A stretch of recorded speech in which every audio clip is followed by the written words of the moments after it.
Sejam muito bem-vindos a mais um JuizPod, seu podcast jurídico do Bahia Notícias. Eu sou Karina Calisto, estou aqui ladeada pelo meu amigo Matheus Bisset. Matheus, hoje temos Eu fui aluna do nosso convidado de hoje, nós, né? na pós-graduação. Acredito que você tenha sido também, porque não tem um criminalista em Salvador que não tenha estado em sala de aula, ouso dizer, e que não aprenda muito, mesmo após a sala de aula, com o nosso convidado de hoje. Nós, né? Hoje nós temos nosso último episódio do ano. O último episódio do ano, vamos entrar em recesso. Vamos entrar em recesso e nada mais justo de trazer esse grande convidado nome de aqui, peso hoje pra gente encerrar o ano. Um assunto muito importante também, né? Com chave de ouro. Perfeito. Falar de um assunto muito importante.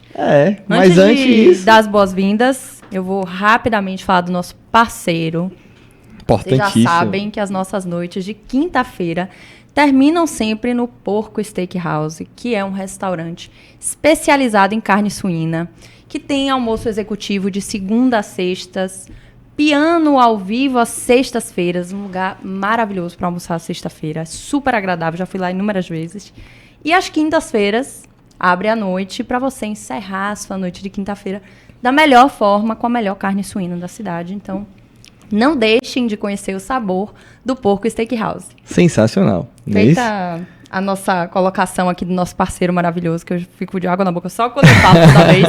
Vamos apresentar aqui agora o nosso convidado de hoje. Vamos, né? Hoje, né, nós temos a honra de receber aqui o Dr. Sebastião Borges de Albuquerque Melo.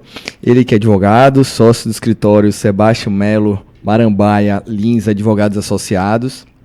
Mestre e doutor em Direito pela Universidade Federal da Bahia, professor da graduação e pós-graduação, mestrado e doutorado da Universidade Federal da Bahia, possui curso de aperfeiçoamento em Ciências Criminais e Dogmática Penal alemã em Göttingen, eu acho que deve ser dessa pronúncia, coordenador regional Bahia do Instituto Brasileiro de Ciências Criminais, titular da cadeira número 18 da Academia de Letras Jurídicas da Bahia, nosso professor, nossa referência como pessoa, grande mestre, nosso grande amigo. É um prazer imenso recebê-lo aqui no nosso podcast. Muitíssimo obrigado pela sua presença. Seja muito bem-vindo. Poxa, boa noite, Karina. Boa noite, Matheus. Para mim é uma alegria, assim, estar compartilhando com você esse momento aqui no JuizPod, que eu já vi algumas vezes, já tive a oportunidade de ver tanta gente boa que vem aqui, assim, que participando disso.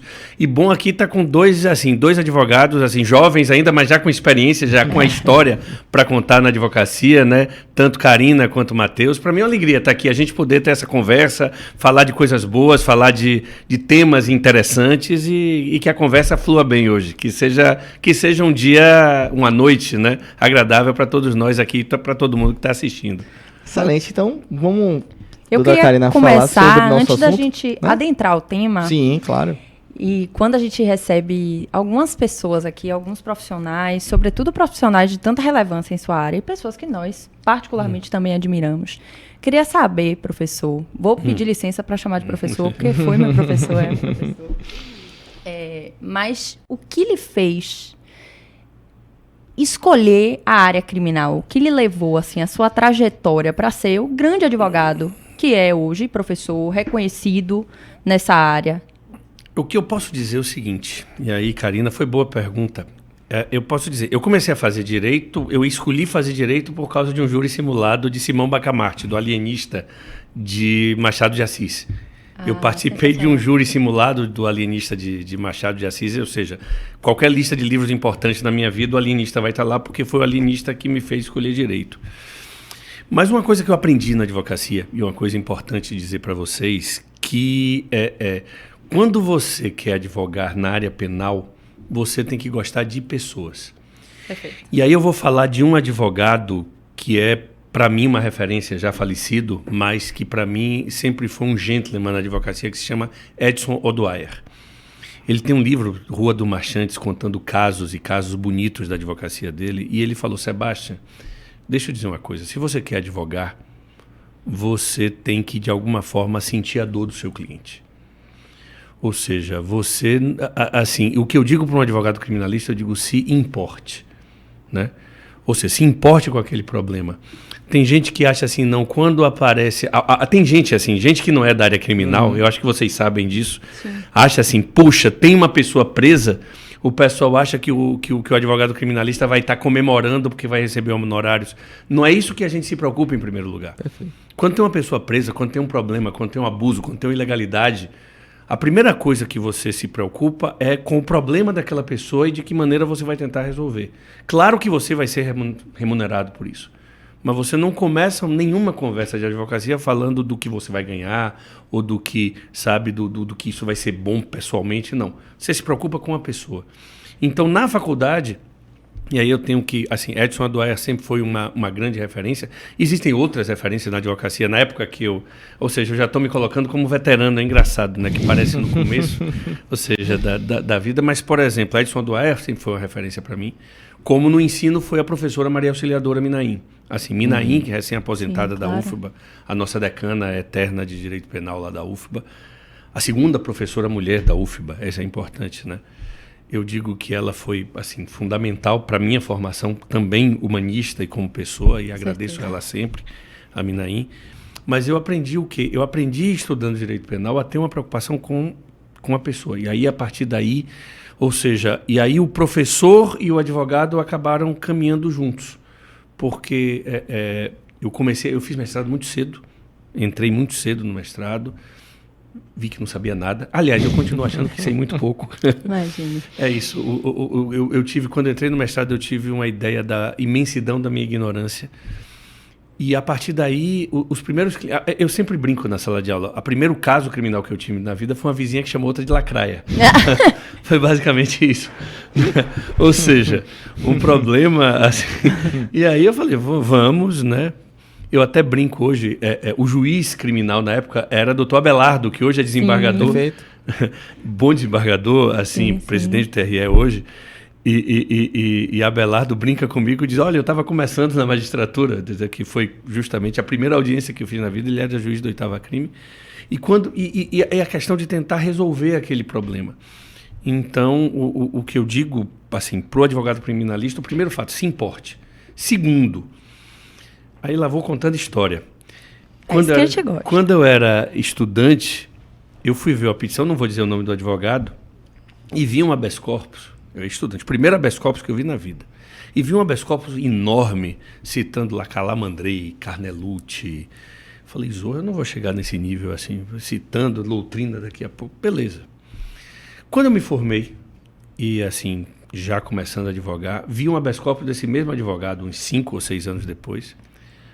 A mesma coisa, citando Calamandrei, Carnelucci. Ou seja, a peça era igualzinha. Uhum. Significa que passaram 5 anos e ele não evoluiu nada. E o que é que eu digo? Antigamente, assim, os grandes advogados eram aqueles que tinham a tese que se encaixava a qualquer situação. Sim. E eu digo muito, hoje o advogado bom é o advogado que conhece o processo. Perfeito. Né? Ou seja, o advogado tem que conhecer os autos.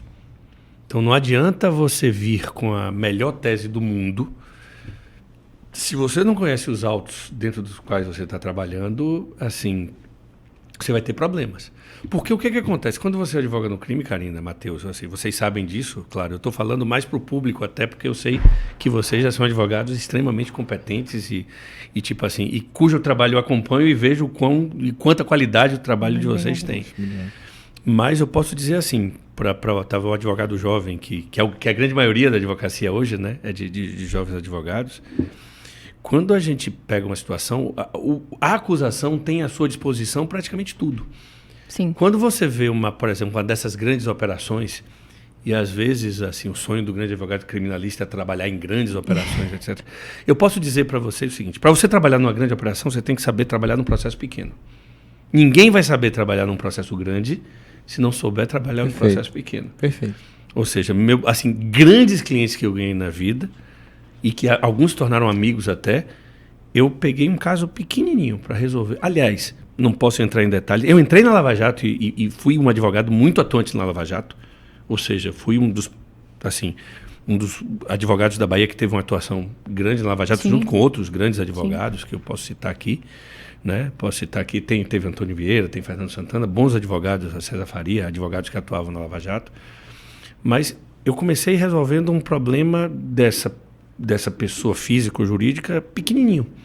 E que quando surgiu o problema da Lava Jato, eu queria conversar com você. E a partir daí, eu passei a advogar no processo. E aí, nessas grandes operações, o Ministério Público tem acesso ao quê? A seu sigilo bancário, a seu sigilo fiscal, Exatamente. A seu sigilo telefônico. Hoje em dia até escuta ambiental. É muito disparo. Ou seja, eles têm uma possibilidade de acesso à prova que você não tem. Perfeito.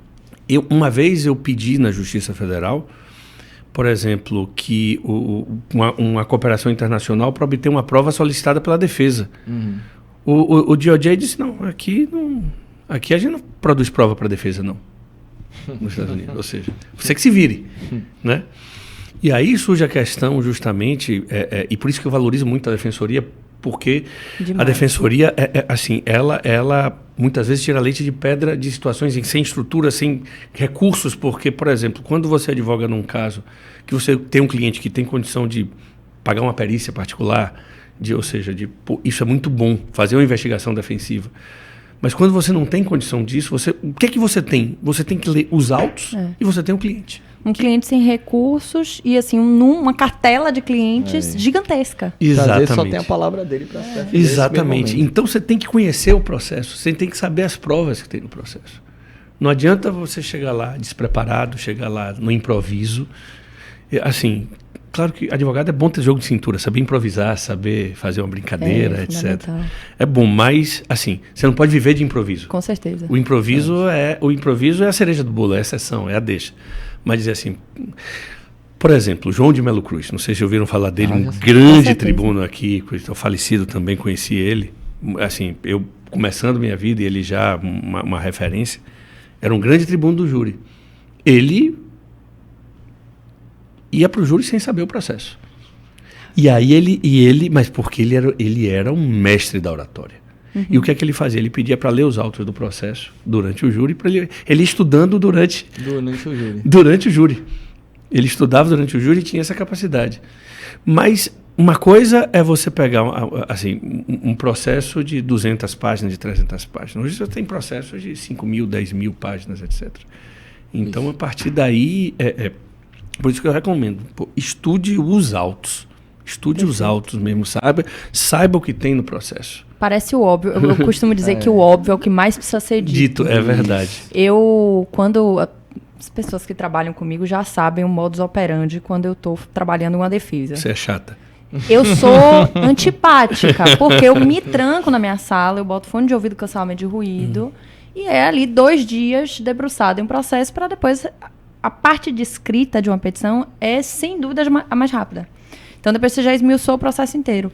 E o professor estava citando da citação a doutrinas, né? Enfim, a grandes autores, grandes pensadores do direito, que a gente precisa conhecer e precisa ter esse respaldo.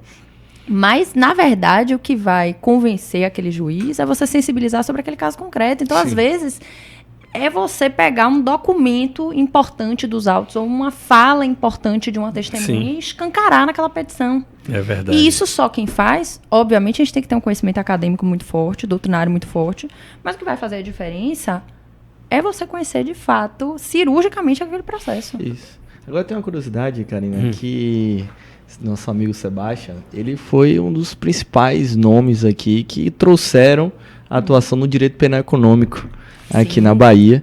E eu aqui, com toda a propriedade, digo que a nossa referência aqui, tanto estadual como também nacional, do direito penal econômico.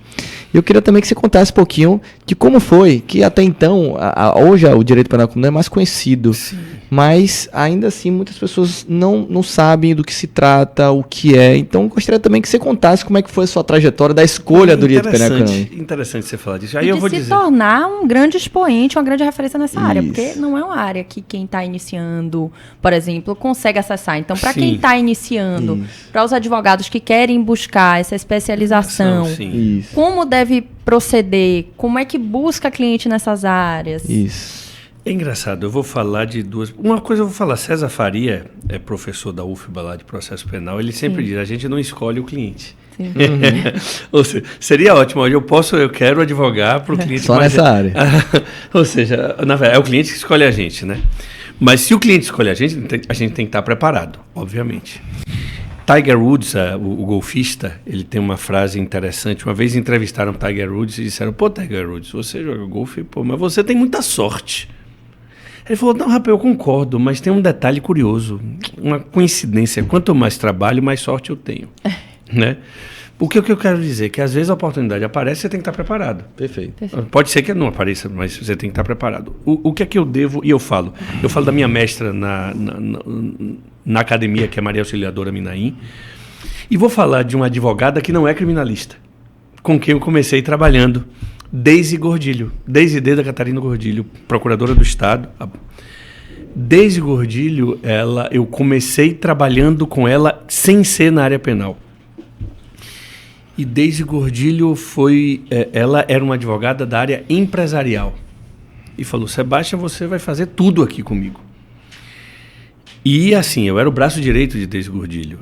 E Deise, ela me ensinou a advogar na área empresarial.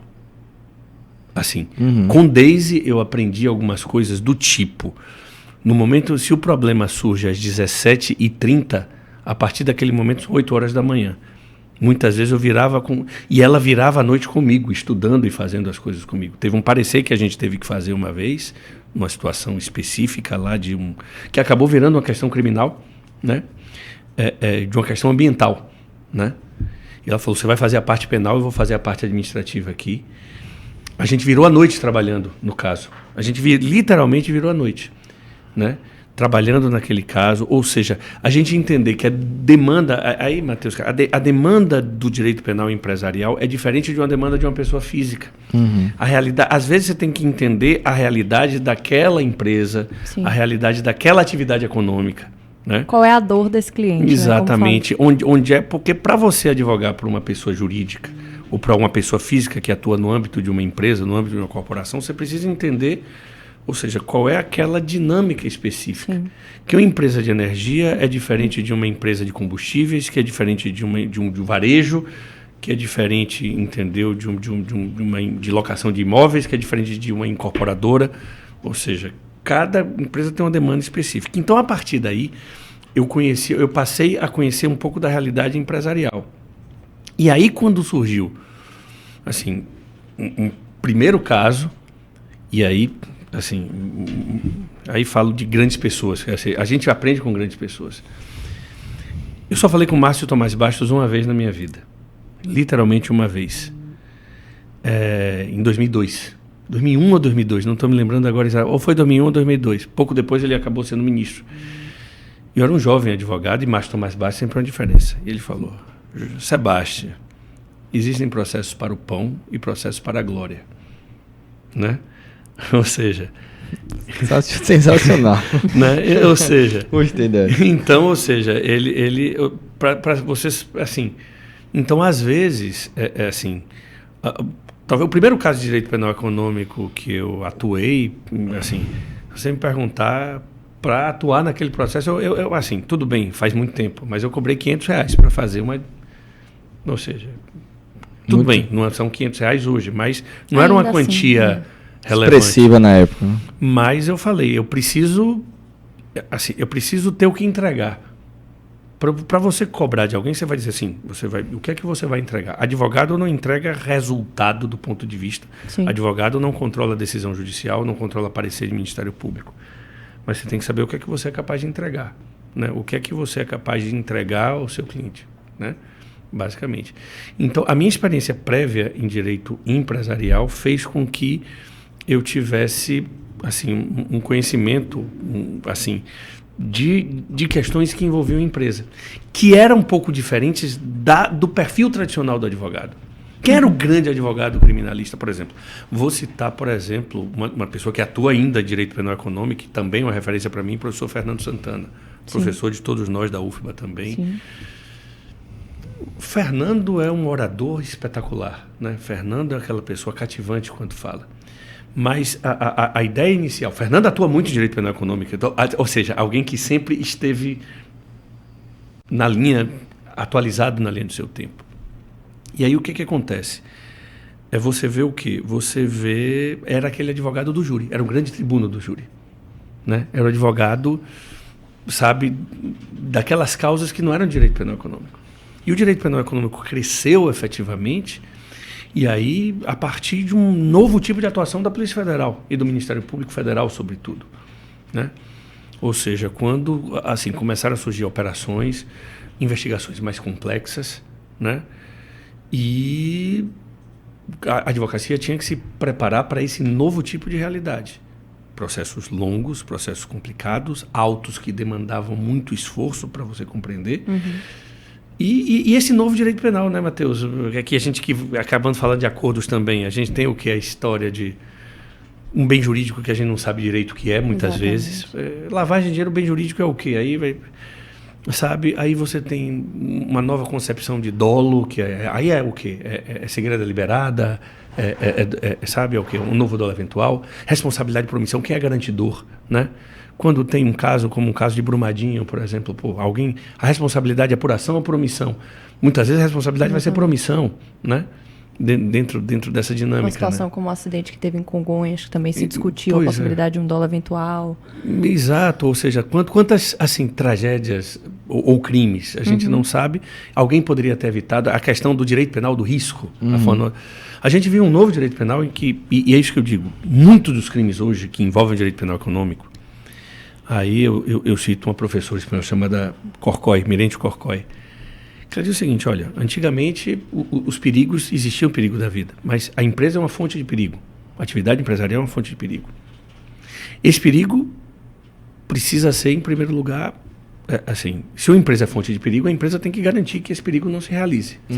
Ou seja, se você vai num parque de diversões, o que é que acontece? Você quer que a pessoa que vai lá não morra, no mínimo, ou não saia machucada. Perfeito. Então, se você vai adquirir um produto alimentício, você quer que esse produto não lhe cause danos à saúde, né?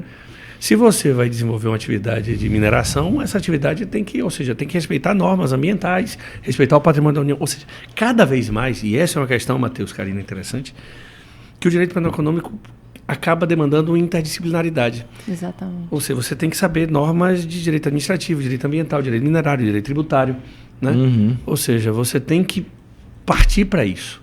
Fora que muitas vezes são processos que correm de forma paralela. Exatamente. Eu atuo com penal e improbidade. Normalmente, são diversos clientes cujos mesmos fatos ensejaram uma ação por ato de improbidade administrativa e uma ação criminal. Embora sejam independentes, a gente sabe que há algum tipo de vinculação. A gente consegue aproveitar processualmente muita coisa de um processo do outro e, obviamente, as teses de defesa têm que estar alinhadas. Exatamente, isso é verdade. Então, essa interdisciplinaridade é muito importante, né, para você conseguir advogar. E aí, sobretudo, e aí que tem a importância que eu digo, é importante você ter, assim, ter braço para poder, e é bom ter alguém que, assim, que você possa discutir, conversar e fazer isso. Que ninguém é bom em tudo, na verdade, né? Então, por isso que muitas vezes a gente trabalha em parceria, coisa desse tipo, para que a gente possa fazer uma defesa melhor para o cliente. Que ao fim e ao cabo, no fim do dia, a gente quer fazer a melhor defesa possível. E essa defesa, às vezes, requer que você busque o melhor conhecimento técnico, né? Aí, sobre, é isso que eu estou dizendo, você tem mineração, você tem sistema financeiro, você tem... E um mundo de normas, Deus do céu. Se a gente pensar... eu brincava, ainda faço com meus alunos hoje em dia, eu digo um artigo do Código Penal. O Código Penal, os crimes eu sei por mais de 20 anos dando aula. A minha primeira tem um código na cabeça, né? A minha primeira turma foi, daqui a pouco, foi em 98. A minha turma ou seja, século passado. Então, eu fui professor de Fábio Roque, eu fui professor de Fabiano Pimentel, né? Ou seja, a minha primeira turma de penal, ou seja, Fábio Roque e Fabiano Pimentel estavam, ou seja, para quem não sabe, Fábio Roque, juiz federal há muito tempo, grande professor, autor de livros, Fabiano, grande advogado criminalista, por nós né? Aqui também. Exatamente. Então, eu sabia tudo. Hoje em dia, se você perguntar, o código talvez sim, mas a quantidade de crimes que tem aí, você não tem controle sobre. E toda hora muda a lei, toda hora tem um Congresso que não faz leis muito boas muitas vezes, então isso complica, isso né? Isso gera essas questões todas. Mas essa questão que Sebastião colocou aqui de sentir a dor do cliente. Foi uma das primeiras coisas que eu ouvi. Logo quando eu comecei a atuar com o penal, uma pessoa me falou assim: Karina, nunca esqueça que o seu cliente, ele te enxerga como uma tábua de salvação. Porque ele está confiando a você o problema mais importante da vida dele. Sim. Então, nunca perca da sua visão isso. Lidar com alguém preso é uma situação geralmente dramática. Delicada. É dramática. Dramática. Dramática porque você tem... E assim, eu posso dizer bem francamente, a gente devia ter métodos mais modernos de punição. A gente já tem tanta... Isso tem a ver, acaba entrando no tema também, porque é o seguinte, a gente evoluiu tanto do ponto de vista tecnológico. A gente já tem, a gente pode se comunicar assim, a gente está aqui chegando a não sei quantas mil pessoas através, de um podcast que era há 20 anos, ninguém sabia o que era um podcast. A gente tem tecnologias que permitem que a gente faça tantas coisas. Sim. Mas a gente ainda acredita na prisão, esse instrumento medieval de punição que é a prisão. E de fato, é porque a gente acredita nela. Eu falo a humanidade, acredita na prisão como forma de resolução de conflitos. E tem até um gozo, né, a partir disso, assim. Eu orientei um trabalho de doutorado muito bom, mas muito bom mesmo, vai virar livro, de Rebeca Rocha, professora da Unijorge, de Direito Penal. Ela fez um doutorado e ela escreveu sobre a pena como crença, a partir de uma perspectiva psicanalítica. Eu falei, meu Deus, ela me fez estudar Freud. Porque ela dizia, porque a gente estava conversando, numa conversa dessa assim. Não sei se vocês leram aquele livro de Yuval Harari, Sapiens. É um livro bem interessante. E ele tem uma tese fundamental do livro, é a seguinte: o ser humano, a humanidade, ela triunfa no planeta Terra por causa da capacidade que ela tem de se unir aos milhares, aos milhões, a partir da crença em determinadas ficções. Sim. Então, ou crenças em determinadas abstrações. Então, por exemplo, aqui todo mundo é baiano, né? Ou seja, vocês são... somos. Salvador também? Não? Salvador. 3 soteropolitanos aqui. Mas se a gente for conversar com uma pessoa de Porto Alegre ou uma pessoa de Oiapoque, lá no Amapá, uma pessoa do Acre, uma pessoa de Minas, existe alguma coisa que nos identifica como grupo, ou seja, nós somos brasileiros, nós vemos a mesma bandeira, cantamos o mesmo hino, falamos as mesmas gírias. Ou seja, a ideia de nação, religião, né? Ou seja, as divindades, elas não são vistas, mas elas congregam milhões de pessoas a partir de uma ideia, né? E o que é que Rebeca desenvolveu? Diz que a pena é uma dessas ideias a partir das quais as pessoas se mobilizam. Perfeito. As pessoas se mobilizam a partir da ideia de punir, da ideia de punição. Então, quando existe uma prisão, ninguém sabe o que é o drama, que a pena não passará da pessoa do condenado. Mentira. Passa. Mentira, pelo amor de Deus. Todo mundo sabe. Alguém sabe os efeitos que isso ocorre com a família dessa pessoa, com as pessoas que trabalham com essa pessoa. E não dura aquele prazo. Com os amigos, meio social, tudo. Eu estou cheio de citações hoje. Estou anotando todos aqui. Mia Couto, O Bebedor de Horizontes. Esse eu ainda não li dele, né? Pois é. Todo calabouço é pequeno e toda prisão é perpétua. Ou seja, tem gente que é assim, não, mas vai ficar na prisão domiciliar, vai ficar no conforto da casa. Fique preso. Uma prisão de alto luxo não deixa de ser uma prisão. Não deixa de ser. Não seja. E o que acontece? E Caetano disse isso naquele documentário Narciso em Férias, quando Caetano ficou preso. É bem interessante aquele documentário sobre a prisão de Caetano. E ele fala basicamente a mesma coisa. Ele diz, poxa, uma pessoa lá me disse que quando você fica preso, Caetano dizendo, você fica preso para sempre. É isso. Mia Couto disse isso. Ou seja, porque a prisão, ou seja, o episódio de ser preso, isso eu posso dizer com vários clientes meus que eu tive a oportunidade de conversar sobre a prisão. Eles sempre diziam, quando você está preso, a noção de tempo é outra, né? Cada segundo parece uma eternidade. E no final do dia, depois que a pessoa sai dali, ela sempre vai carregar aquelas cicatrizes que vão durar para sempre. Então as pessoas, ficou um mês preso, foi só isso. Nunca é só isso. Nunca é só isso. Nunca. Entendeu? E dizer, alguém ficar preso, assim... Pergunte a alguém que ficou preso se valeria voltar à prisão por qualquer dinheiro. Zero. Pois é. Zero. Mas trazendo, inclusive, essa ideia, né, de até novas possibilidades de punições, chegamos até o nosso tema de hoje, que justamente são esses acordos, né, que nós temos hoje no direito penal. E vou começar logo fazendo a minha primeira pergunta, que eu acho que é de fato o principal hoje, se fala muito sobre ele, que é o acordo de não persecução penal, né, conhecido popularmente por ANPP, que veio realmente de forma recente agora para mudar as formas de punição, a tentar ajustar essa ideia de prisão como a única possibilidade. Então, Sebastião, eu queria que você falasse um pouquinho para a gente sobre... Porque nós temos um público até leigo também, não um público jurídico, né, que nos acompanha. É importante que você explique, por gentileza, essa questão do acordo de não persecução penal. O que é, como ele nasceu, para que serve, para que a gente possa começar, como diz o ditado, começar do começo, né? Certo. O acordo de não persecução penal, ele está dentro de o que eu chamo de um microsistema. Eu estou até escrevendo um artigo sobre isso agora, assim, sobre o que é que eu chamo de um microsistema.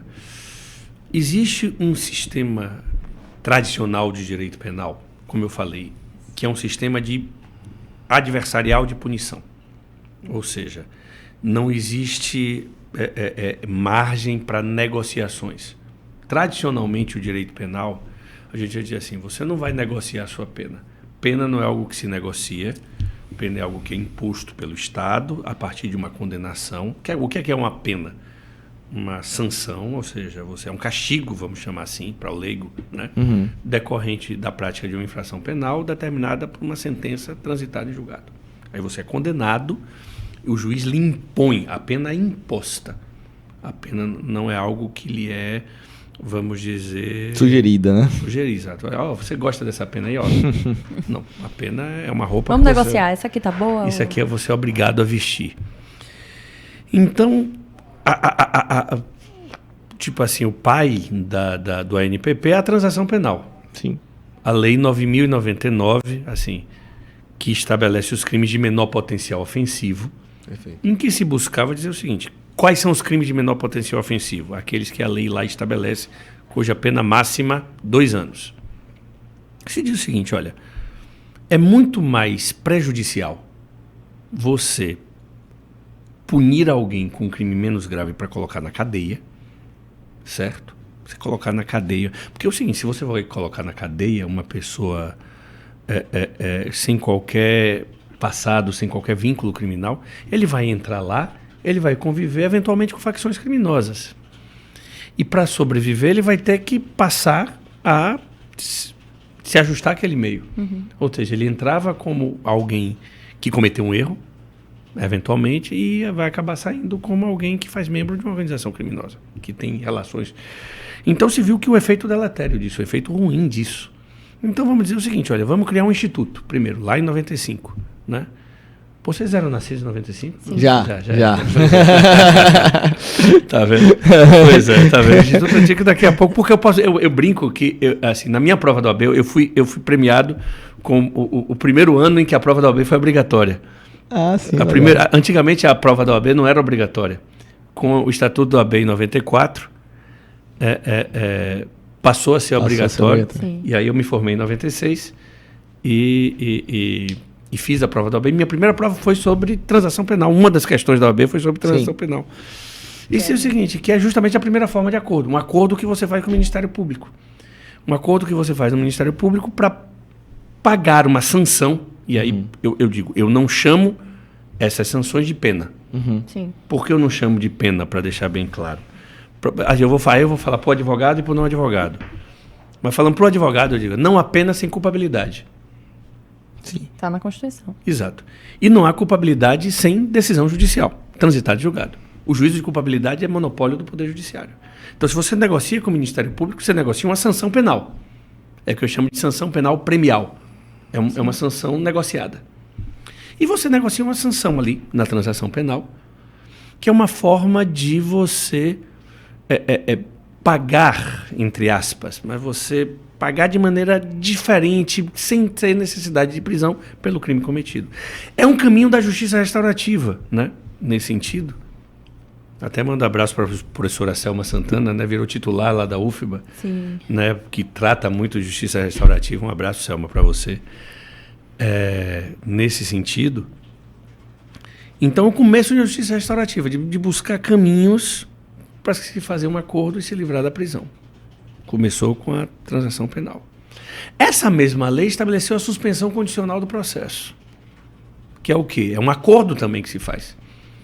A suspensão condicional do processo está dentro do mesmo a mesma lógica. Pacote. Por isso que eu digo que é o mesmo sistema. Dizer o seguinte, olha, o Ministério Público, ao oferecer a denúncia, vai dizer, olha, eu posso suspender o processo desde que você cumpra determinadas condições.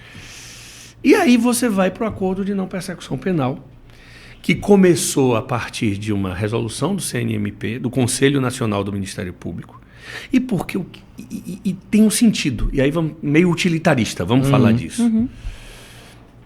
Se o Ministério Público for investigar, julgar e processar todos os crimes que chegam ao conhecimento dele, não tem braço, entenda, e não tem orçamento que dê conta de você julgar todos os crimes e colocar na cadeia todas as pessoas.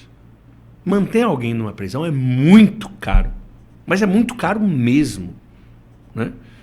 Então, o que acontece? Então, e sobretudo, né? E o Estado, assim, o Estado empresário tem suas dificuldades em gerir empresas públicas e muito mais estabelecimentos prisionais, né? Então, o que acontece? Então, vamos dizer, vamos tentar deixar para o processo aquilo que é mais importante. E vamos estabelecer alguns critérios. Alguns já têm problemas. A gente vai chegar lá. A gente vai chegar lá. E que critérios são esses? É o seguinte, olha, pena que não ultrapasse, não, assim, inferior a 4 anos, né? A pena mínima, já, né? E a partir daí, a partir desse contexto, você negocia uma sanção com o Ministério Público. Você chega com... O que acontece? Para o leigo entender. O Ministério Público tem um inquérito policial ou tem um parecer da CGU, do TCU, porque hoje em dia esses órgãos também acabam sendo órgãos de investigação. Sim. Né?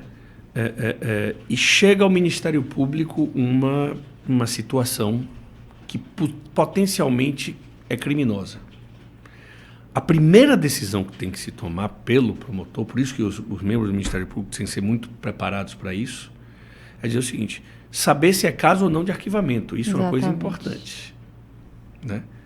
Porque se o caso é de arquivamento, tem que haver arquivamento. Que a transação, por exemplo, ela não é uma alternativa ao arquivamento. Exatamente. É uma alternativa ao processo. Ao processo, exato. Da denúncia. Então, quer dizer o seguinte, por isso que eu acho importante que... Eu entendo que, por exemplo, lá na transação penal, a composição civil, tudo bem. Assim, você pode... Porque a composição civil é livre. Um acordo entre as partes. Um acordo, mas o Ministério Público, ao propor a transação penal, ele tem que ter o cuidado de verificar se não é caso de arquivamento. Exatamente. Né? Isso é uma coisa importante. Se não é caso de gestão, isso aqui não é crime. Isso aqui não tem nada a ver com direito penal. Eu vi uma vez o professor Rômulo Moreira comentando a seguinte situação. Uma situação em que o Ministério Público oferece né, uma transação penal, ou seja, parte do pressuposto que ele entende que ali não tem elementos suficientes para ele oferecer uma denúncia, para ele promover uma ação contra aquela pessoa, e a partir do momento em que há uma recusa da possibilidade de transação, há o pedido de novas diligências para que, então, seja oferecida uma denúncia. Então, eu vou investigar mais um pouquinho para vir depois com uma denúncia. E que seria, em certa medida, isso seria um comportamento absolutamente contraditório. Sim, sim. Porque se eu entendo que não tem justa causa, se eu entendo que não tem ali elementos mínimos para oferecer uma denúncia, prova de materialidade insuficientes de autoria de que aquela pessoa praticou um crime, eu deveria pedir o arquivamento. Verdade. E tem uma coisa interessante Pô, aí uma coisa puxa a outra. E aí, o Ministério Público, inclusive, ao propor ao ANPP, eu acho que ele tem que ter um dever, que é porque eu não gosto de anglicismos. Quem é me orientando sabe que eu gosto que minhas dissertações, minhas teses, minhas monografias sejam escritas todas em português. Se você vai botar um texto em espanhol, beleza. Bote em português e bote o original embaixo. Mas eu gosto. Mas é o que a gente chama de disclosure, né? O que é que eu quero dizer? O Ministério Público, para conversar com um investigado sobre um ANPP, ele tem a obrigação de fornecer ao investigado todos os elementos de prova que ele dispõe. Por quê? Ao colocar todos esses elementos de prova, o investigado, com seu advogado, vai poder avaliar se é um caso ou não de acordo. Certo? Por quê? Porque a gente precisa saber se a hipótese é de arquivamento ou não. E o Ministério Público pode interpretar diferente da gente. Perfeito. O Ministério Público pode achar que é crime e a gente pode dizer, não, isso aqui não é crime de jeito nenhum, então a gente vai prosseguir nessa situação. Então é um caso interessante. Por quê? Porque, de fato, eu participei de um evento lá em Brasília sobre acordos, promovido por Vinícius Vasconcelos, que é professor da USP agora, jovem professor também e brilhante realmente, né? E eu participei desse evento lá no IDP em Brasília, e uma das discussões, e uma professora, me esqueci o nome dela agora, vou me lembrar, da Universidade Federal de Pernambuco, que participou do evento, vou me lembrar daqui a pouco lá, que ela falou, peraí, existe uma questão básica em acordos. A gente não pode esquecer que num acordo existe uma parte que é mais vulnerável. O acusado é mais vulnerável. Perfeito. Então, o acordo, ainda que seja uma negociação, deve-se partir do pressuposto de que a parte mais vulnerável é aquela pessoa que é investigada no processo. Porque é o seguinte, e claro, assim, e posso dizer assim, respeito muito o Ministério Público e conheço assim muitos promotores assim excelentes e que são muito comprometidos com o que fazem. E isso é importante, é bom que seja assim. No meu grupo de pesquisa tem vários promotores e é bom que a gente tenha um diálogo sempre franco, é importante. Mas o que eventualmente e ocasionalmente pode acontecer é dizer o seguinte, olha, que um acordo não pode ser algo enfiado goela abaixo. Porque, por exemplo, houve uma situação, não comigo e nem na Bahia, né? Mas que, por exemplo, foi proposta uma transação penal, só para entender, já que falou disso, numa situação de usuário de drogas, na qual se propôs como transação prestação de serviço à comunidade pelo prazo de 6 meses. Mas peraí, alto lá. A pena, em caso de condenação, é prestação de serviço à comunidade por 5 meses. Como é que o acordo vai ser pior do que a pena? Pior que a pena. Que é a pena máxima em caso de condenação. Uhum. Ou seja, isso aí não é um acordo. Com certeza. Por isso que isso aí é uma coisa que eu escrevi já sobre isso no artigo sobre negócios jurídicos processuais no processo penal. Eu publiquei num livro sobre colaboração premiada. A gente vai falar dela ainda daqui a pouco, porque eu acho que ela está fora desse bloco. Ela está fora desse sistema porque... Eu vou dizer isso daqui a pouco. Aqui não tem comercial para dizer depois do comercial. Mas eu posso dizer o seguinte, a colaboração está fora desse microsistema. Mas o que eu quero dizer é o seguinte, dentro desse artigo eu escrevi, existe um artigo do Código de Processo Civil e a gente tem um pouco de medo do Código de Processo Civil, a gente tem um pouco de medo da teoria geral do processo. Vamos falar bem a verdade. Eu tive uma conversa muito grande, Fred DJ é meu amigo, ele sabe disso. Manda um abraço. Eu estou mandando abraço para todo mundo. Mas Fred é meu amigo também. A gente já participou no campeonato de basquete agora juntos. Fred legal. Basquete, não sei se sabia, lá pela UFBA. E o que eu posso dizer é o seguinte, o Código de Processo Civil ele é mais moderno que o Código do CPP. E tem alguns instrumentos lá que a gente precisa utilizar. Por exemplo, o artigo 10 lá que fala que o juiz não pode, o princípio do contraditório, que o juiz não pode tomar uma decisão sem ouvir a parte contrária. Por exemplo, isso está no processo civil, mas não está no CPP.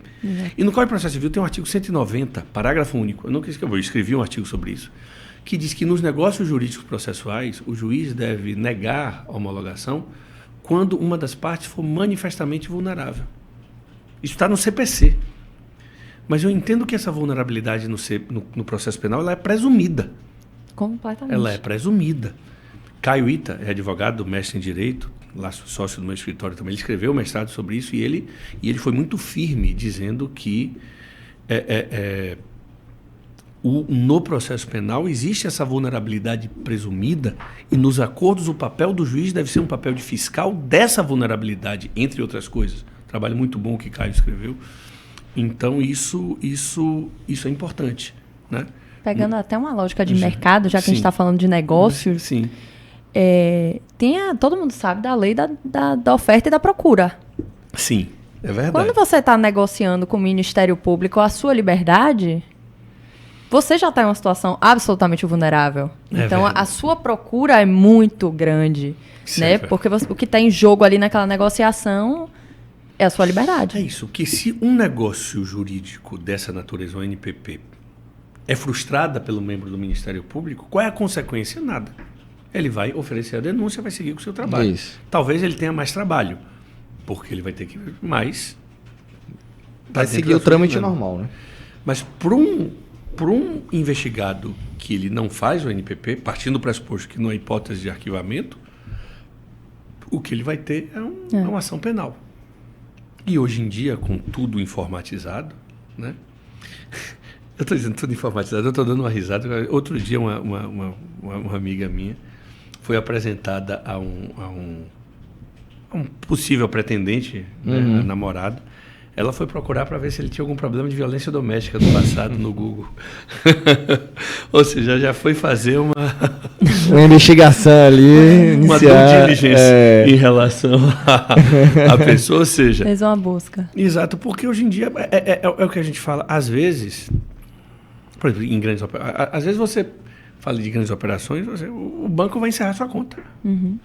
Porque vai fazer os programas de compliance, vão ver lá de integridade, vão dizer, você tem esse problema aqui e não interessa mais. Eu não vou mentir que eu já ensinei minminhas amigas a usarem o Juiz Brasil. Tá vendo aí? Eu já ensinei minhas amigas a usarem o Juiz Brasil. O Juiz Brasil todo mundo tem acesso. Então, suas amigas, quando você já fazem basicamente saber, saber qual é o histórico do candidato. Ainda ensinei a pegar o telefone, botar no Pix para descobrir o nome completo. Fica aí a dica para quem está nos assistindo. Interessante. Tá vendo aí? Então, pois é, rapaz.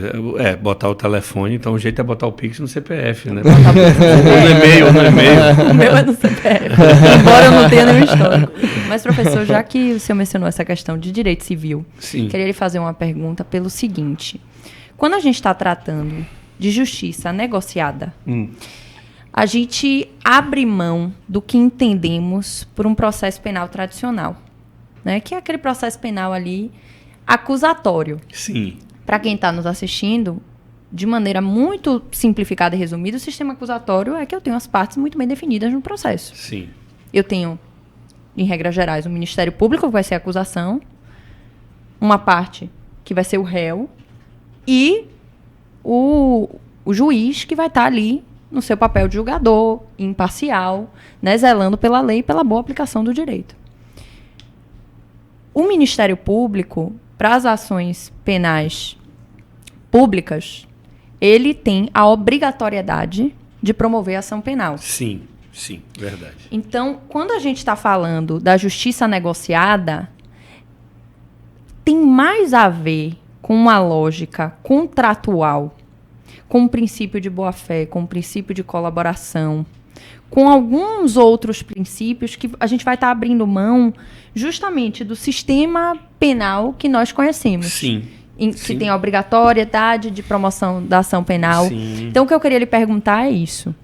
Essa justiça negociada, ela significa a gente abrir mão do sistema acusatório e do processo penal que nós conhecemos? Pô, boa pergunta, gostei. Me animei aqui agora. Pois é, tá vendo? Se fosse tomar um vinho aqui, eu tomava um gole aqui para O que eu posso dizer dentro dessa... tem um livro de Silva Sanches chamado A Expansão do Direito Penal. Assim, quem estuda direito penal econômico, eu acho que é um livro obrigatório. Assim, eu passo sempre... É uma das primeiras... Leituras obrigatórias. Leituras que eu coloco na minha disciplina de penal econômico lá no mestrado. E ele, num dos últimos capítulos, é o penúltimo capítulo, tem um subtópico assim, por que não é possível voltar ao velho e bom direito penal? Que ele fala processo de expansão. E aí ele fala, o direito penal pode ser velho, mas nunca foi tão bom assim. Né? A gente pensa, o direito penal era bom. Entenda, o direito penal sempre foi uma fonte de misérias, assim. E o que acontece? A gente tem um direito penal expandido, com muita coisa, a gente não sabe direito o que é crime e o que não é, mas a questão é o seguinte, a gente passa a ter um modelo em que, claro, e o que é que ele propõe? Que ele fala o direito penal de dupla velocidade. Você mitiga a pena, você estabelece sanções menos graves, mas ao mesmo tempo, e é verdade, a contrapartida de penas menos graves é a existência de menos garantias. Ou seja, a contrapartida é que você não vai ouvir não sei quantas testemunhas, não existe um contraditório na NPP. Sim. Ou seja, o Ministério Público apresenta o que eu tenho é isso aqui, certo? E eu quero saber se você tem interesse em fazer um acordo. Que é valorização dessa autonomia. Exatamente. Agora, o que é que eu faço? Eu já vi situações,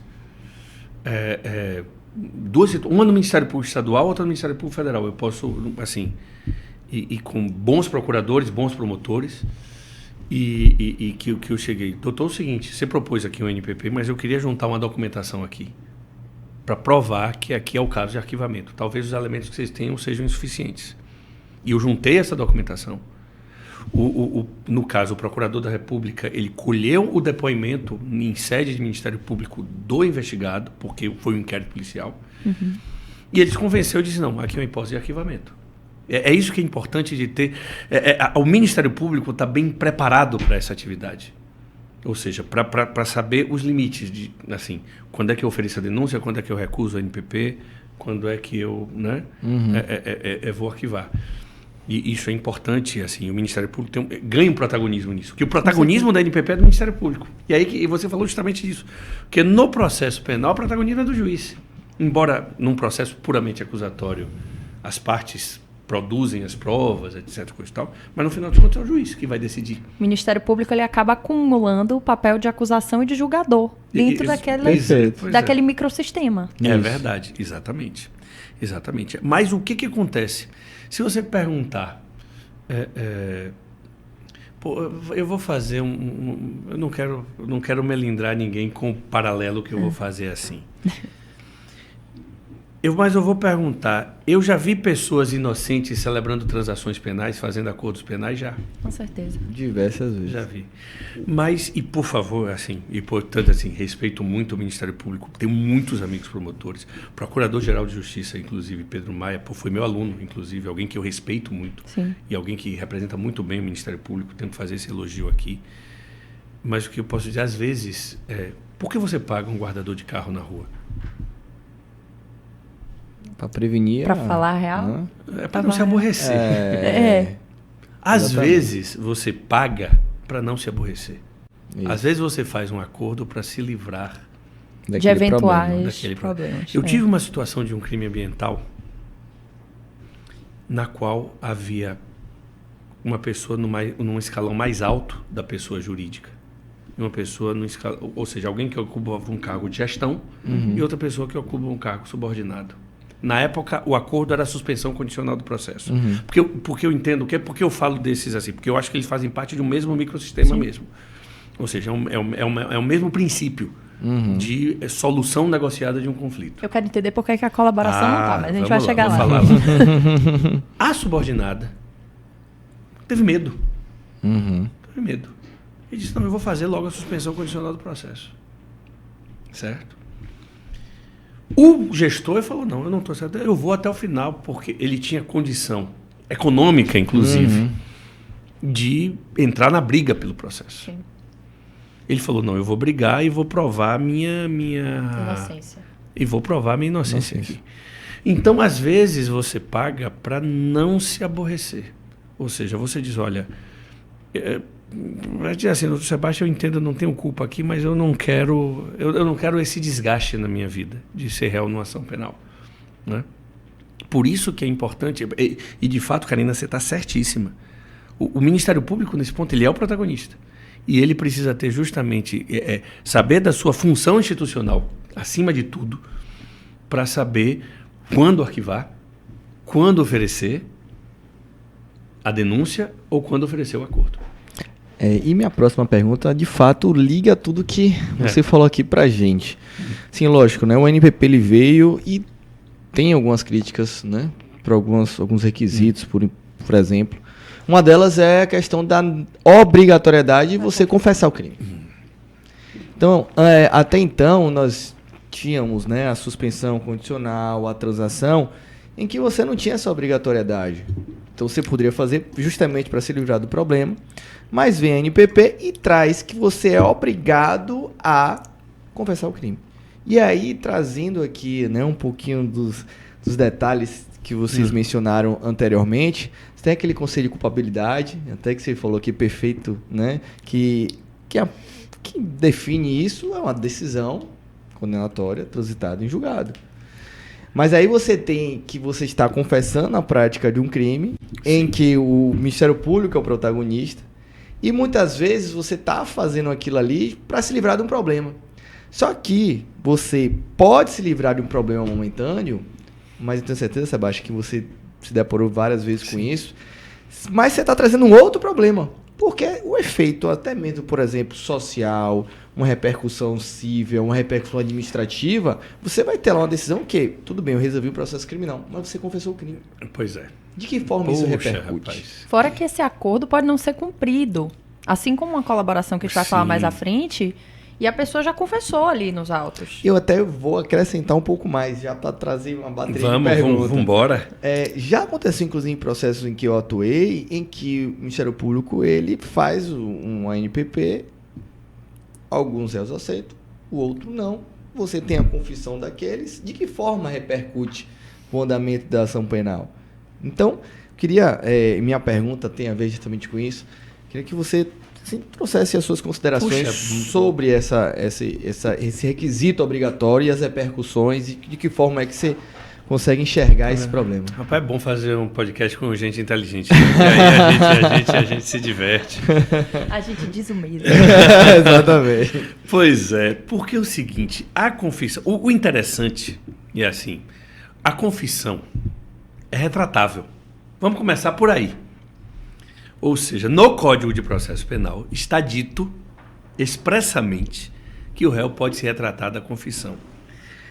Aquele que não é penalista, eu não falo, aí você não jurista, ou até você não criminalista que está vendo isso aí, você vai dizer, mas espera aí, confessou? As pessoas acham que as pessoas confessam assim e resolveu o problema, como se a confissão não fosse fruto de uma série de outras circunstâncias, muitas vezes. Perfeito. Eu recomendo a vocês um filme antigo, chamado Em Nome do Pai. Edward Day-Lewis ganhou o Oscar por esse filme. E é um filme que envolve a explosão de uma bomba em Londres, e ele é irlandês, e existia o IRA, o Exército Republicano Irlandês. E ele acabou confessando um crime que ele não cometeu. Isso acontece. Então, para que fazer a confissão? Isso é um problema.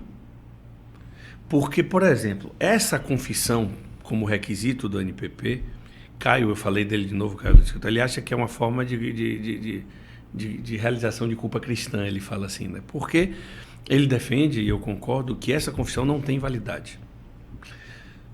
Vinícius Vasconcelos, ele acha que ela tem validade para o recebimento da denúncia, ou oferecimento, porque tem uma resolução do CNMP dizendo que em caso de descumprimento do ANPP, o Ministério Público deve oferecer a denúncia e utilizar como elemento de justa causa a confissão. Vinícius Vasconcelos defende isso, que é um requisito suficiente para o oferecimento da denúncia. Se eu não me engano, isso aí não está escrito, eu acho que foi no evento, acho que o ministro Rogério Schietti se manifestou dessa forma também, ministro do STJ, né? Eu entendo que a confissão mais atrapalha do que ajuda, porque a gente tem alguns problemas. A confissão, muitas vezes você vai acabar confessando um fato que diz respeito a terceiro, colhido sem o crivo do contraditório. Ou seja, você não tem como... E entenda, então vamos imaginar, deixa eu ver quem seria mais... Nenhum dos dois tem cara de criminoso aqui, se a gente fosse fazer uma análise lombrosiana.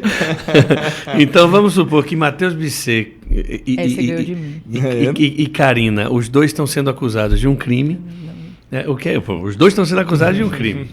Aí Matheus chega lá e resolve fazer o NPP, confessando um fato que Karina não tem o direito de impugnar esse acordo, não tem legitimidade. Eu não posso me manifestar. Você não pode se participar daquele negócio jurídico processual que vai lhe envolver. É uma questão que ainda não está resolvida. Qual o terceiro? Né? Qual é a legitimidade que ele tem ou não tem para poder interferir numa confissão que pode produzir efeitos? Essa confissão vai produzir efeito na esfera civil? Porque entenda qual é a força da coisa julgada dessa homologação do NPP. Ou seja, de fato, Matheus, eu estou plenamente de acordo que essa confissão traz problemas. E outra coisa, eu vou contar um fato, ainda bem que foi uma situação, essa já está resolvida, era um caso de sonegação fiscal com lavagem de dinheiro. E foi feita uma proposta de NPP. Só que o que acontece? Quando se faz uma proposta de NPP e você confessa uma lavagem de dinheiro para uma empresa que precisa de relações bancárias, acabou. Esqueça. Essa empresa não vai obter um crédito nunca mais na vida se confessar lavagem de dinheiro. A solução que eu encontrei nesta NPP e que me parece ter sentido é o seguinte. Você confessa fatos, você não confessa a qualificação jurídica. Na minha concepção, o crime que estava se imputando não era de lavagem, era de falsidade ideológica. Certo. E o Ministério Público entendia que é lavagem. Então, vou dizer, olha, eu confesso este fato. Falsidade ideológica, utilização de laranjas. Vamos falar em...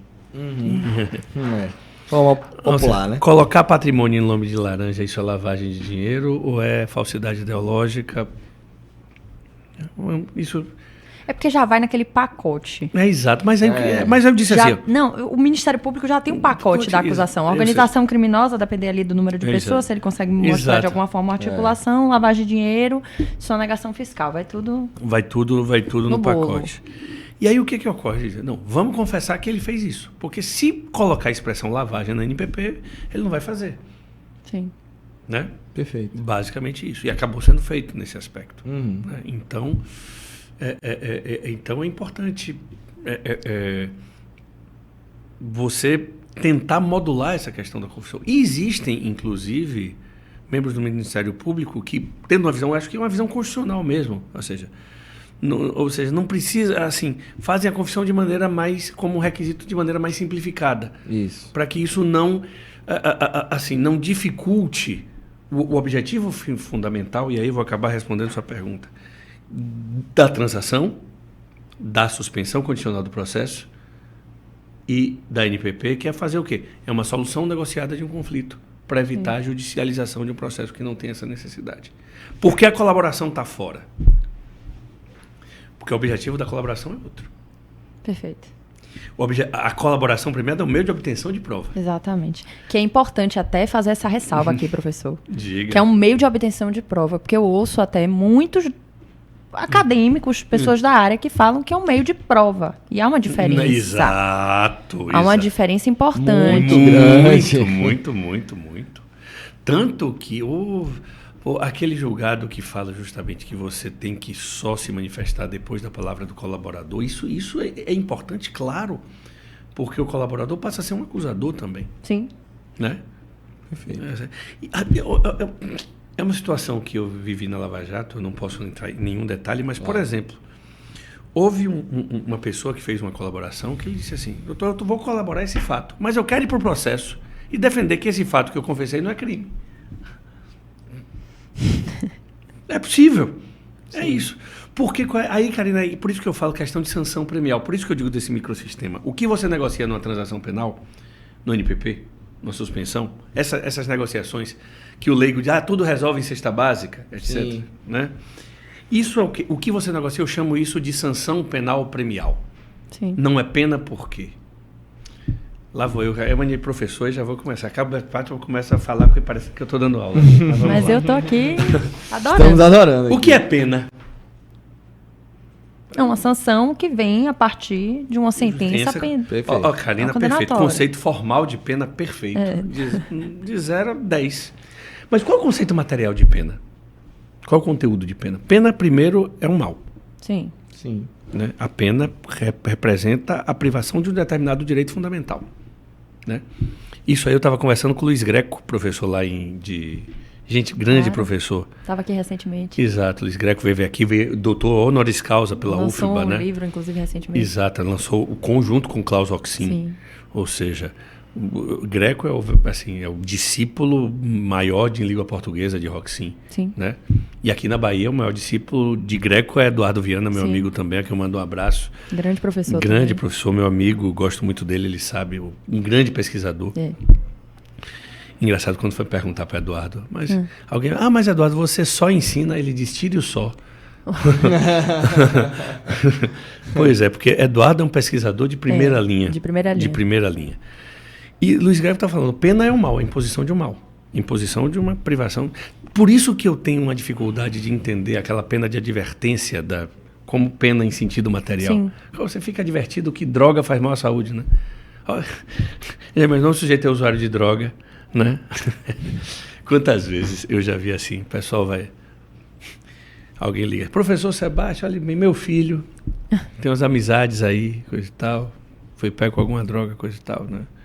Aí o pessoal vai chegar lá e o pai diz, olha, inclusive, vou tirar a mesada dele, vai pagar os honorários com sua mesada. Eu falei, pô, espero que a mesada seja boa. Pois é. Porque às vezes a pena é de advertência. Do ponto de vista material, isso... seria uma sanção administrativa. Mas não basta que seja um mal. Tipo assim, se alguém lhe espanca na rua, isso é um mal, isso não é pena. Sim. Porque existe um elemento, além desse elemento, vamos dizer, instrumental, empírico, que é a imposição de um mal legitimamente aplicada pelo Estado. Existe um elemento pronto, um elemento comunicativo. Estou dizendo falar com gente inteligente aí, velho. A gente não combinou nada aqui antes, não, só para dizer isso, ela já está... O que é que acontece? Existe um elemento comunicativo. A pena é uma declaração pública de desaprovação de um comportamento. O Estado está declarando que aquele comportamento é desaprovado. Isso é... Existe um terceiro requisito. Essa é a minha divergência com o Greco. Tá vendo? Eu já sou ousado a ponto de divergir de jeito. Porque ele acha que tem esses dois. Está no livro que ele publicou agora com o Roxin. Eu acho que tem um terceiro que é a culpabilidade. Não apenas sem culpabilidade. Ele diz que culpabilidade é o requisito para a pena legítima. Aí é uma questão terminológica, mas assim, não apenas sem culpabilidade. E não a culpabilidade sem declaração judicial. Então, na ANPP, na transação e na suspensão condicional do processo, você não tem culpabilidade. Então isso não pode ser pena. Isso é uma sanção penal premial. Tipo de sanção penal. Como é a medida de segurança, que é outro tipo de sanção penal. Como é a medida socioeducativa. Vou dizer para mim que a internação como medida socioeducativa não é pena, tá? A pessoa fica lá 3 anos recolhida. Você poder sair sem nada. É a mesma coisa quando dizia que advogado tem que ficar em sala de Estado Maior. Isso aconteceu lá na década de 90. O advogado foi preso. Então, isso aqui não é uma sala de Estado Maior não para um advogado. Isso aqui é uma cela comum. Aí a autoridade policial, pode deixar que eu resolvi isso. Pegou um papel e colou na parede, sala de Estado Maior, e colou assim na parede e disse, não, tá aí. É o que a gente chama de fraude de etiquetas, né? Você diz uma coisa e chama de outra. Né? Aí o que acontece? Nesse caso, essas são as anedotas do meu jurídico que a gente ouve. Esse caso me contaram, não sei se é verdadeiro ou não, mas é curioso como a anedota serve. Aí o que é que ocorre? Então isso não é pena, isso é uma sanção penal premial. Na colaboração tem pena. Tem pena. Tem condenação, tem culpabilidade. Inclusive o prêmio está expresamente previsto em lei. Exatamente. Que na Lava Jato a gente viu premiando a torta e a rodo que quisesse, inclusive, o aproveitamento dos bens que foram utilizados no crime, do proveito econômico do crime. Pois é, então a colaboração está fora disso. Perfeito. Tanto que eu orientei uma dissertação de mestrado, Mariana Almeida, ela foi fazer depois, foi para Londres, foi estudar fora do Brasil, prosseguir seus estudos, etc. Que a gente escreveu um artigo junto. Pena e sanção penal premial são coisas distintas. Eu escrevi um artigo na Conjur sobre sanção premial, a partir de uma ideia de Alexandre Vanderlich, que é um advogado, querido amigo meu, professor lá do Rio Grande do Sul. Eu escrevi um artigo dizendo que... E aí eu falei, ela pegou o gancho, a gente escreveu um artigo, só que ela escreveu a dissertação de mestrado dela no que a gente divergia. A possibilidade ou não de sanções penais atípicas. De sanções penais fora da moldura das penas, em casos de colaboração. Ela acha que não. Ela acha que o colaborador não pode ter um prato diferente daquele cardápio, a expressão dela. Sim. E eu acho que pode. E o STJ, no meio da defesa dela, coisa e tal, ou seja, do processo, por 6-5, o voto do ministro Og entendeu que podia. Ou seja, é uma briga interessante dentro desse contexto, né? É uma história curiosa. Na questão da colaboração, professor, eu lembro que quando quem me fez, assim, primeiro me encantar pelo direito penal e aí pelo processo penal foi o professor Rômulo Moreira. Eu estava na faculdade, foi meu orientador. Nossa, Rômulo, um beijo para você, eu te adoro. E quero mandar um abraço também para Dr. Luiz, promotor de justiça, que foi meu mentor também. Luiz, tá do GAESF. Do GAESF, muito bom promotor. Excelente promotor, foi um grande professor. Já brigamos no bom sentido, né, no processo. Não, brigamos assim, porque, assim, quem me conhece sabe também, o processo é o processo. Eu falo assim, nós já atuamos em polos opostos em várias situações, inclusive algumas negociais. Sim. Então é uma pessoa que eu respeito muito. Mas Dr. Luiz Vasconcelos foi também um mestre para mim. E quando eu estava para me formar, eu tive meu primeiro estágio na área criminal, que foi no GAESF, no CIRA, Ministério Público. E eu lembro que eu estava super empolgada, aquela parte de... meu primeiro contato prático com direito penal e atuando com medidas cautelares. Então, eu estava achando aquilo ali o máximo. Eu falei para professor Rômulo, eu falei, olha, minha dissertação vai ser sobre delação premiada, que foi na época, inclusive, que estourou a Lava Jato. Eu estava assistindo esse grande... Antes de Netflix, eu estava assistindo essa série chamada Lava Jato. Sim. Quem acompanhou, quem viveu, sabe. Então, eu queria escrever sobre delação. E eu cheguei assim, né, estudante ainda, falei, não, eu acho que é um meio de obtenção de prova que ajuda a investigação. E Rômulo, muito respeitoso, embora tivesse uma posição muito firme quanto àquilo, falou, não, essa é a sua linha, é isso que você entende? Estude. Quando você começa a estudar e entender o que é a colaboração premiada, né, os efeitos que ela tem, primeiro que você já está partindo, em certa medida, da confiança da palavra daquela pessoa que é ali quem está respondendo por aquele processo. Sim. Né, que está negociando ali a sua liberdade, colocando a culpa em outros. Sim. Então, assim, o que eu queria lhe perguntar, professor, em relação à colaboração premiada, são duas coisas. E minha cabeça mudou completamente, tá? Depois que eu comecei a estudar sobre o tema logo na graduação. Mas, primeiro, o que você enxerga, e se enxerga, pode ser que só enxergue de um lado, de aspectos positivos e negativos na justiça negociada, e mais especificamente na colaboração premiada, que aí sai um pouco desse microsistema que você mencionou. E o outro ponto é...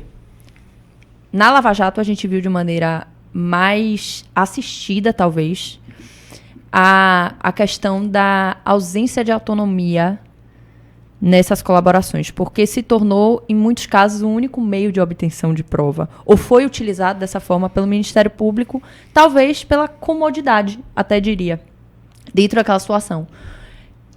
Por quê? Como é que a gente vai falar em autonomia de vontade, em voluntariedade de alguém que muitas vezes está sendo preso preventivamente ou temporariamente, logo depois que celebra um acordo, é posto em liberdade e muitas vezes não tem fundamentos para aquela prisão.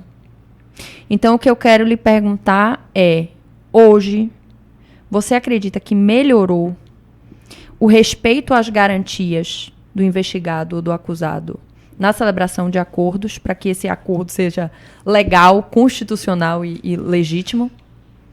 Que boa pergunta. Só uma curiosidade. Eu não assisti, você falou de eu não assisti o Mecanismo. Eu assisti o Mecanismo. Eu não assisti. Logo quando saiu. E vou dizer por que eu não assisti. Porque a gente... Assim, eu sou advogado criminalista e a gente estava do lado dos bandidos. Sim, não, basicamente super parcial. Exatamente. A gente estava do lado... E, para além disso, uma vez, antes de ser professor da UFBA, eu ensinei na Unijorge, eu ensinei na Católica.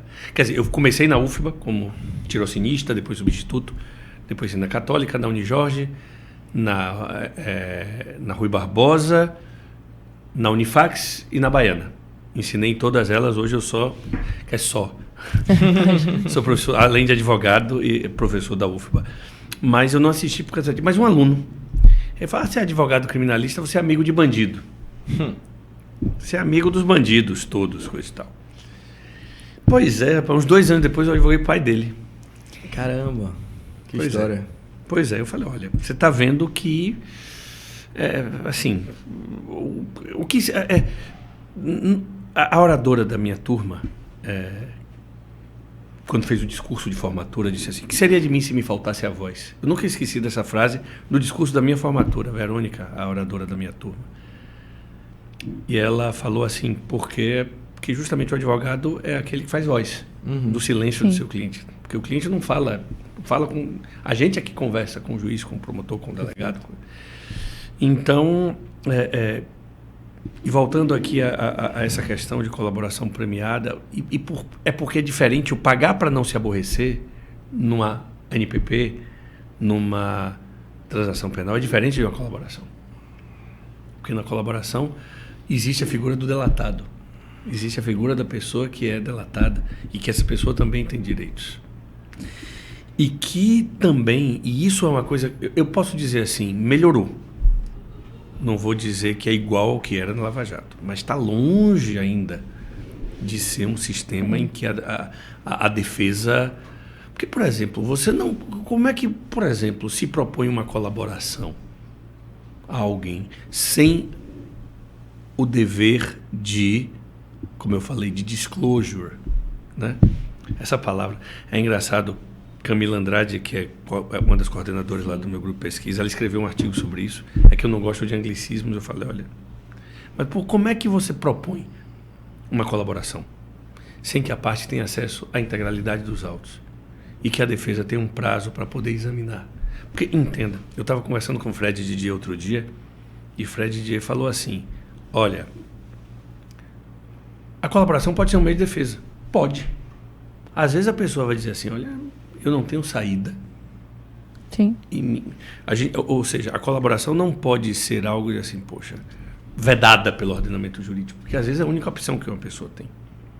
Mas para ser a única opção que a pessoa tem que ter acesso a tudo. Entendeu? E tem que ter condição, ou seja, a colaboração não pode ser, vamos dizer, uma alternativa à prisão preventiva. Não é isso, não é para isso que serve a colaboração. A colaboração não é um instrumento para mitigação da prisão preventiva. Mas é o que mais acontece na prática. O grau se perdeu, né? Nesse sentido, inclusive. Exatamente. É essa a grande questão. Porque é como a gente falou da questão da vulnerabilidade. Se o Ministério Público ele tem a possibilidade de requerer uma prisão preventiva, uma prisão temporária, tantas medidas cautelares, né? E aí quer firmar esse acordo, ele vai aumentando, digamos assim, essa demanda. Temperatura, isso é verdade. A demanda vai aumentando, porque a necessidade se torna maior. Para você prender uma pessoa e falar, então, vamos celebrar um acordo agora? Eu acho que o acordo tem que ser o seguinte... Qual é a voluntariedade? Um acordo de né? colaboração diz o seguinte, olha, a gente tem essas provas todas aqui contra vocês. Ou seja, a medida, a bitola da análise sobre a colaboração não tem que ser a prisão preventiva, mas as provas produzidas no processo. Sim. É basicamente isso. Então, alguém propõe uma colaboração, se você não tem acesso aos autos, é algo que me parece complicado, para dizer o mínimo. Né? Ou seja, entendeu? Ou seja, porque como estratégia de defesa só é possível quando você sabe o teor da acusação contra você. Quais são suas alternativas? Exatamente. Então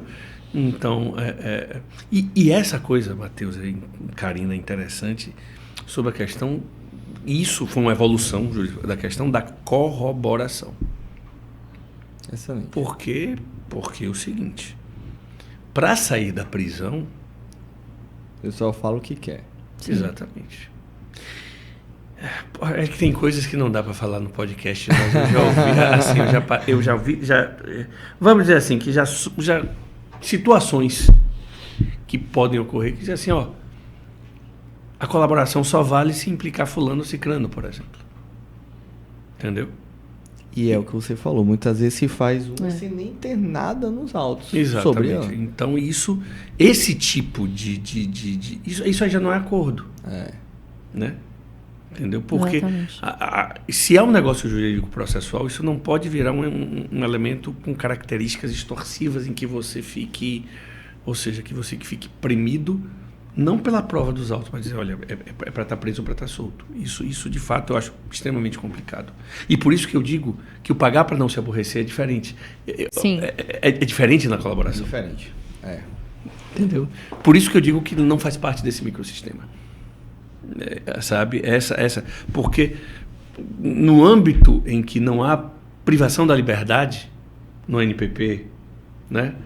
Numa transação penal, numa suspensão condicional do processo que está esquecida, as pessoas, assim, é porque virou novidade, né? É verdade. Pois é. Mas é um instrumento também que tipo assim, aí você pode... É uma excelente alternativa em diversas Exatamente. processos. Eu tive um recente agora que foi resolvido dessa forma. Pois é. Então. E assim, é pensar que às vezes até é absurdo, né? Porque, não, vamos colocar aqui, tem uma... Deixa eu só abrir um adendo, eu não. Cliente.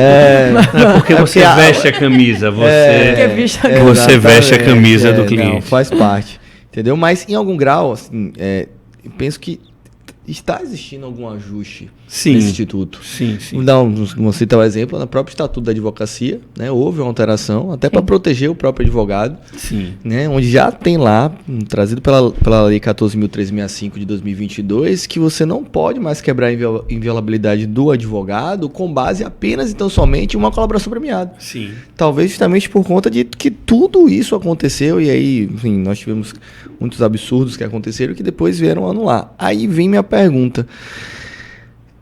Esse instituto, né, em algum grau, pode, em vez de ajudar, né, trazer aquela sensação de fato de impunidade? Porque muitas vezes você tem uma situação em que há uma colaboração, você tem toda aquela situação, mas que futuramente você não tem nem nada para corroborar, ou fatalmente ela é feita de forma errada, há uma anulação, e aí o efeito, que até então seria aquele efeito de sanção, não tem.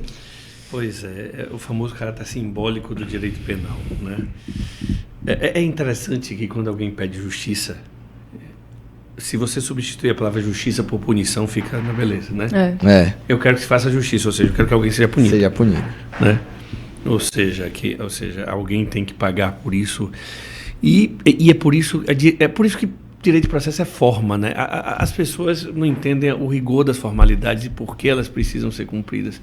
E por que elas têm essa, como é que eu diria assim, essa necessidade, né, de você respeitar a forma como garantia, forma como o devido processo legal como algo que evite o abuso e que faça com que... Porque se você prender mal, se você processar mal, se você julgar mal... Depois o processo vai ser anulado, que é o que a gente... O efeito é reverso. Exato. E a culpa não é do advogado, não. Ou seja, a minha função como advogado é fazer a defesa do cliente. Perfeito. Né? Basicamente isso. Essa é a linha, né? E é por isso que é bom ser advogado, na verdade. Né? É tipo assim, a gente se cansa, a gente sofre, né? Mas a gente aprende muita coisa. Perfeito. Né? Nessa dinâmica. Pois é, a conversa tá boa, né? Eu quero fazer mais uma pergunta que foi enviada até por Rebeca Menezes, que é redatora aqui do Bahia Notícias, e ela perguntou assim, ó: o que acontece se a pessoa assinar um acordo de colaboração e depois o processo for arquivado? Ela botou aqui 2 exemplos. Considerando que os processos contra Lula e mais recentemente Disseu foram suspensos. Mas nem Lula nem Disseu fizeram colaboração. Não fizeram. Exatamente. Mas acredito que tenha... Não, o que acontece? Lula, assim, no caso de Lula, houve uma delação que implicou Lula. Isso. Na verdade, né? E a partir daí... É porque, na verdade, o que vai acontecer? Se há uma colaboração, efetivamente, e há alguma anulação nessa colaboração e a partir daí isso gera uma sentença absolutória, é esse sentido? Ou seja... Eu acredito que foi arquivado, né? A ideia que ela colocou assim, houve durante a investigação, durante o processo, aquela celebração daquele acordo, a pessoa está ali levando todos esses elementos, vai cumprir ali, né, determinadas obrigações, tem que ter, até é importante falar sobre o sigilo também, sim. Da colaboração, um aspecto muito importante, e aí depois esse processo vai ser arquivado. Eu acho que o que ela quer saber é se há alguma consequência à celebração desse acordo que foi feito, né, durante o processo, como ele vai ser tratado, se há alguma consequência a quem celebrou o acordo. Ou seja, o que acontece? Não existe... A nulidade é uma sanção em si mesmo, nesse sentido, assim, né? Nesse caso específico. Ou seja, não há... você pensar em algum tipo de responsabilidade administrativa de quem fez um mau acordo, de quem fez um acordo sem observância das formalidades... assim, o que a gente pode dizer é o seguinte, que por isso que a importância da observância das formas serve para isso. Né? Claro que, vamos lá, quando a gente fala de formalidade, eu sempre parto do pressuposto que algumas formalidades, se não causam prejuízo, sobretudo à defesa, né? Elas podem ser eventualmente relativizadas. Como, por exemplo, o caso da confissão. Por exemplo, eu não sou juiz, mas eu não me furtaria a homologar um acordo de NPP sem esse requisito formal da confissão. Porque me parece razoável dentro de um contexto de uma justiça negociada. Agora, por isso que existe o papel do juiz. Porque é o seguinte, o protagonismo da colaboração pode ser do Ministério Público ou até mesmo da autoridade policial, que agora a autoridade policial também pode celebrar a colaboração. Agora, a função do juiz é justamente ser um fiscal desses requisitos formais, para evitar que o desrespeito a essas formalidades faça com que gere essas nulidades. Entendeu? Agora, se o juiz acabou homologando isso, ou seja, houve o que acontece?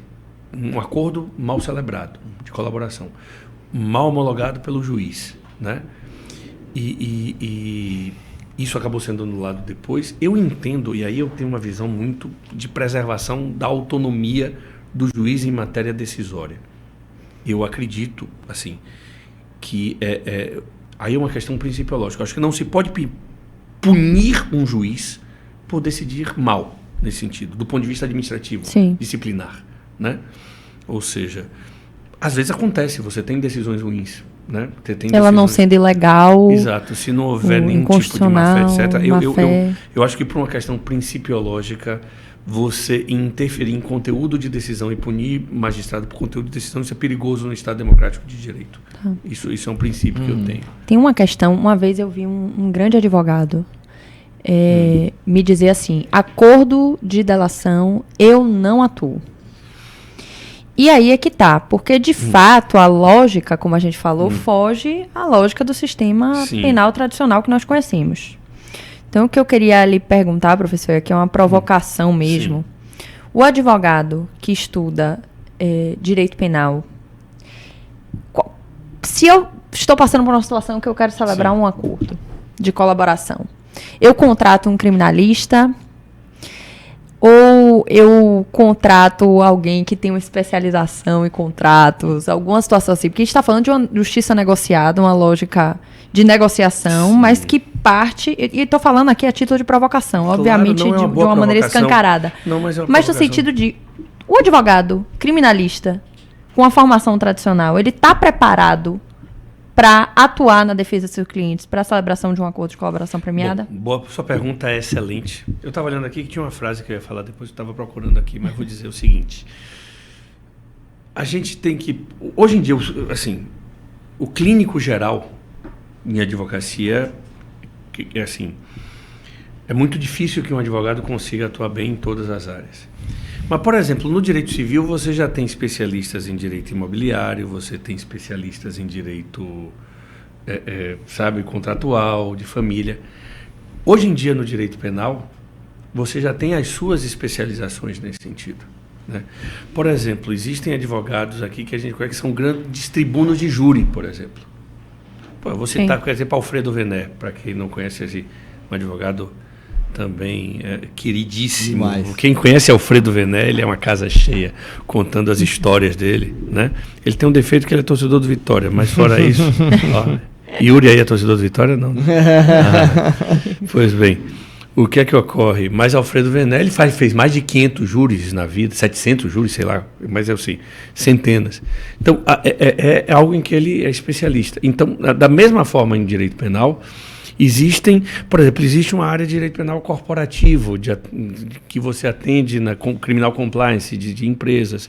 Você tem atuação em crime de direito penal econômico, você tem atuação em violência doméstica, tem gente que se especializa nisso, tem gente que sabe que vai atuar em tóxicos, entorpecentes, sabe?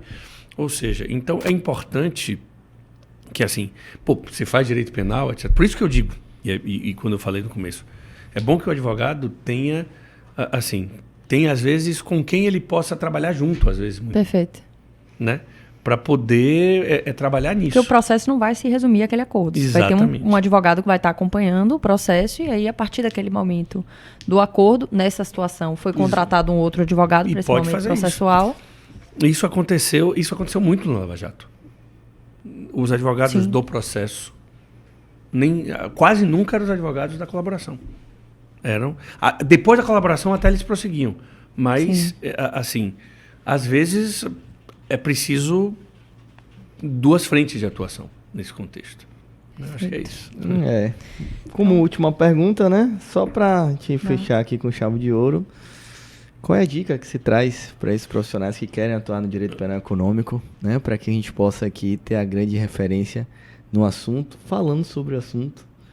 Então, a gente queria saber, como minha última pergunta, né, até por causa do nosso horário, queria que se desse uma dicasinha rápida para quem quer atuar nessa área de direito penal econômico para lidar justamente com essas questões desses acordos, que não é todo profissional que sabe. Pode dizer para vocês o seguinte, assim, atuar em direito penal econômico primeiro, você, como disse, se prepare para isso, né?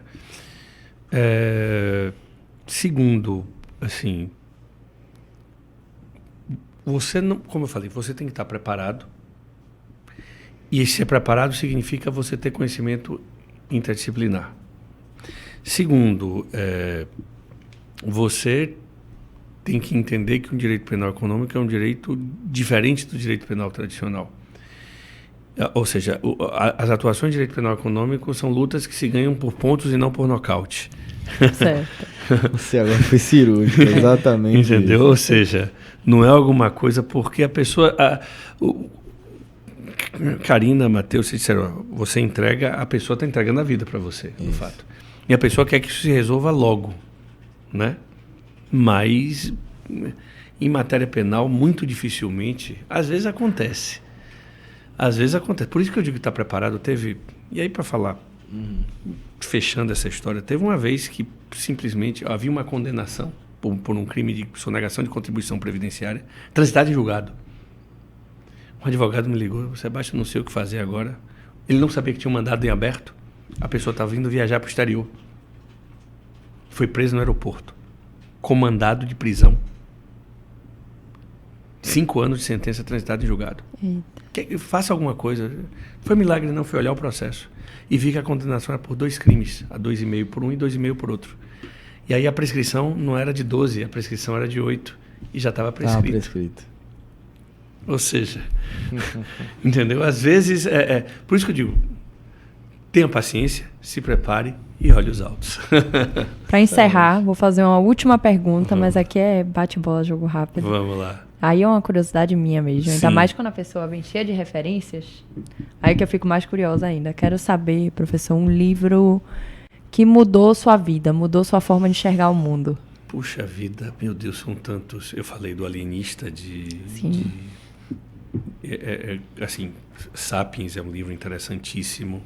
De literatura, por exemplo, eu citaria As Travessuras da Menina Má, de Mário Vargas Llosa, para quem gosta de histórias de amor complexas e difíceis. Assim, se você gosta de um livro que fala de justiça e injustiça, você tem que falar dos Miseráveis, de Victor Hugo. Sem dúvida. Se você quer falar de um livro que fale, assim, do que significa ser brasileiro, eu digo Viva o Povo Brasileiro, de João Baldo Ribeiro.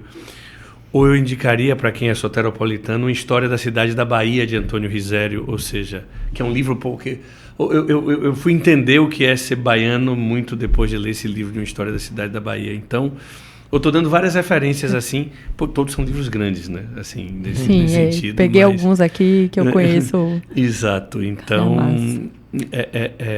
então são livros que me acompanham, assim, e eu não sei saber, eu tenho um blog de música nas horas vagas, inclusive. Não sabia disso não, já vi que você faz umas serestas, mas Exato. Não sabia que tinha blog de música. Eu nas minhas horas vagas, eu tenho, é chamado Música em Prosa. O pessoal disse, Sebastião, por que você não faz um podcast, coisa e tal? Eu digo, não, mas porque, assim, eu lendo minhas coisas de música, eu vou botar num blog que é uma coisa antiga, é uma coisa de 20 anos atrás. Eu tenho um blog que eu vou contando histórias de música, que é um pouco um hobby disso, né? É uma coisa. Que massa. Então eu leio muito sobre música. Eu tenho também muito sobre história de música, de canções, etc. Faz parte um pouco da minha vida, porque todo criminalista tem essa veia assim tem alguma coisa diferente. Tem uma criatividade, eu acho. Exatamente, lugar, né? Assim. Porque no final. E aí, para citar uma música, tem uma música dos Novos Baianos chamada Dê um Rolê, que diz justamente: a vida vale mais um gosto do que 100 mil réis, né? Então, o gosto de você.